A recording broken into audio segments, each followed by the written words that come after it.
Thich Nhat Hanh est reparti au Vietnam. Le moine bouddhiste y était né le 11 octobre 1926. C'est une chance pour la France d'avoir reçu sa visite durant quelques décennies.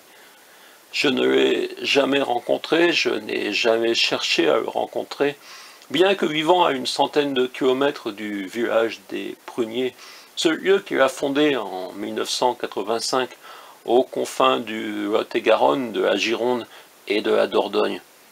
Je n'ai pas eu l'ensemble de ses écrits disponibles en français. Après avoir étudié, de 1960 à 63, les religions comparées à l'université de Princeton aux États-Unis, il a dû en 66 s'exiler en Occident, car il fut interdit de rentrer au Vietnam où fut considérée intolérable son approche pacifique durant la guerre. Et c'est en France qu'il fut réfugié politique, où il s'est consacré à ce qu'on appelle une branche du bouddhisme, celle de la pleine conscience de l'être. En 2005, il a pu rentrer au Vietnam, 39 ans plus tard donc. 4 ans après son hémorragie cérébrale du 11 novembre 2014, il a décidé de retourner au Vietnam, à un endroit dit de la pagode Tu Ie, un retour définitif. Il reste privé de la parole mais s'exprime par geste. Son œuvre écrite semble terminée même si on ne peut exclure la publication d'inédits. Même si son approche de la respiration essentielle peut sembler à certains trop simple, elle fut pour moi fondamentale. J'ouvre régulièrement ces livres et continue à en écrire d'autres quand ils sont disponibles à un tarif accessible à mes finances d'écrivain pauvre. Naturellement, de nombreux passages y sont soulignés, annotés.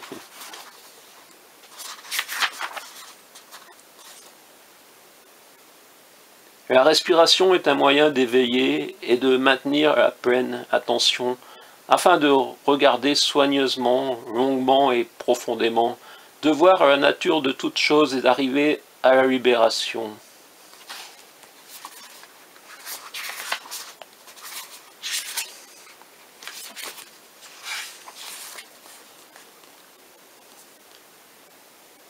La respiration est un outil de premier choix pour amener à la pacification du corps et à la tranquillité de l'esprit. Respirer en pleine conscience aide notre esprit à cesser d'errer dans des pensées interminables et confuses. Cette phrase est par exemple efficace pour entrer dans le sommeil les soirs où les perturbations voudraient m'entraîner dans des réflexions interminables.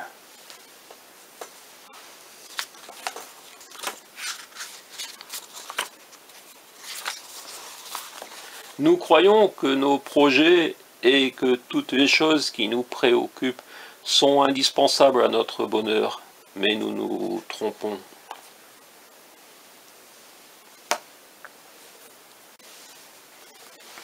Certains s'étonneront peut-être de l'absence d'éléments politiques pour l'instant.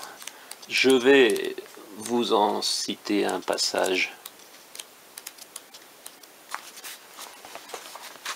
Oui, il est souligné. Nous aurions tort de croire que le simple fait d'élire un nouveau président changera les choses. Si nous voulons un meilleur gouvernement, commençons d'abord par changer notre conscience et notre façon de vivre. Notre société est régie par la violence et la soif de posséder. Pour aider notre président, il nous faut transformer notre violence, notre avidité, et travailler à transformer la société. Page 28. Oui, j'ai des notes, je sais où je vais de l'art du pouvoir. Ce que la plupart des gens appellent pouvoir, les bouddhistes appellent désir insatiable dans l'art du pouvoir, qui n'est pas un manuel de conquête du pouvoir politique, mais une approche du pouvoir que l'on peut reprendre sur soi.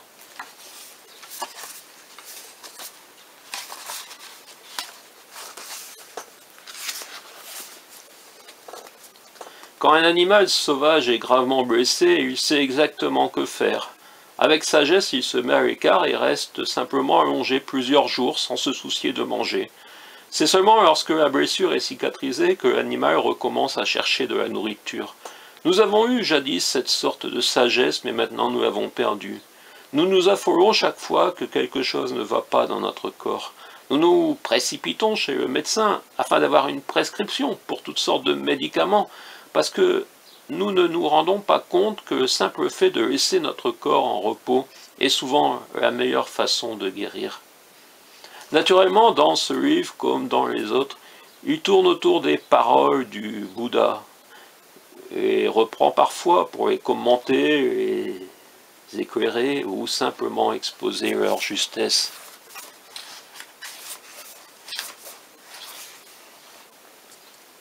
Si à un moment de votre vie, vous vous attachez à une idée ou à une perception comme si elle était la vérité absolue, vous fermez la porte de votre esprit.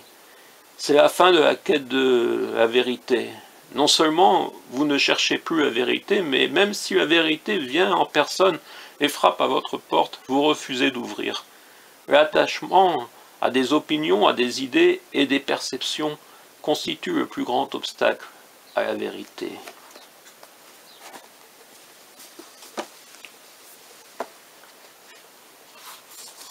Je reviens à la plénitude de l'instant.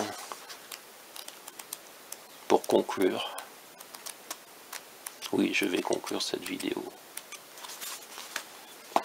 Peut-être avons-nous besoin d'inscrire sur nos téléviseurs une mise en garde comme celle que l'on trouve sur les paquets de cigarettes. Attention, regarder la télévision peut être dangereux pour votre santé. J'ai récemment dû exposer mes projets, donc évoquer un travail sur l'œuvre de Thich Nhat Hanh. Qui ça? Thich Nhat Hanh, comme ça se prononce, mais vous ajoutez un H à chaque fois que possible. Merci, Thich Nhat Hanh, pour tout. À chaque instant, gardez cette question présente à l'esprit. Que dois-je faire de façon à n'avoir aucun regret au moment de mourir? 4, 3, 2, 1, Paul Auster au 1, 2, 3, 4, la chaîne YouTube Ternoise. Et voilà, en ce 26 décembre 2018, je fais le rapprochement entre cette chaîne YouTube littéraire et le dernier roman de Paul Auster. À Cahors, 42 inscriptions au monument historique et nous allons regarder ensemble ce bouquin si cette chatte nous le permet ou alors pigeonnier lotois à Saint-Valentin. Essayez de trouver un peu d'originalité et si vous avez eu l'envie et que vous avez eu la chance de rencontrer une personne littéraire, le livre de la Saint-Valentin, un gros livre, plus de 500 pages.